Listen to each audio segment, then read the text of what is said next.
नमस्कार, मी जयेश संजय मुरकुटे. 6 डिसेंबर रोजी सायंकाळी पुणे महानगरपालिकेचे अधिकारी आणि कॉन्ट्रॅक्टर माझ्या खासगी मालमत्तेतून कोणतीही नोटीस किंवा पूर्व सूचना न देता पाण्याची पाईपलाईन टाकण्याचं काम करत होते. ही गोष्ट मला समजताच मी त्या ठिकाणी जाऊन चालू प्रकाराबद्दल प्रश्न विचारला.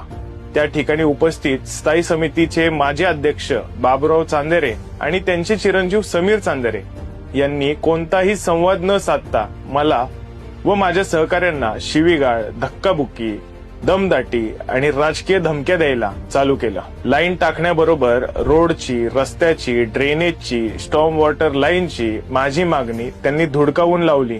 मग नक्की विकासाला विरोध कोणाचा आहे?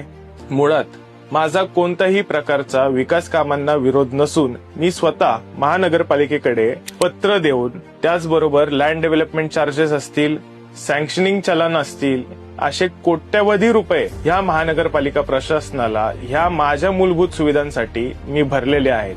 मला स्वतःला त्या सुविधा मिळत नसताना मी का विरोध करू? ऑलरेडी माझ्या हद्दीतून 2 पाण्याच्या लाईन अतिक्रमण होऊन गेलेल्या असून मी विकासाला विरोध करत नसून या हुकुमशाहीला आणि गुंड प्रवृत्तीला विरोध करत आहे. या झालेल्या प्रकरणातून सामान्य नागरिकांना त्रास झालेला असेल तर मी दिलगिरी व्यक्त करतो.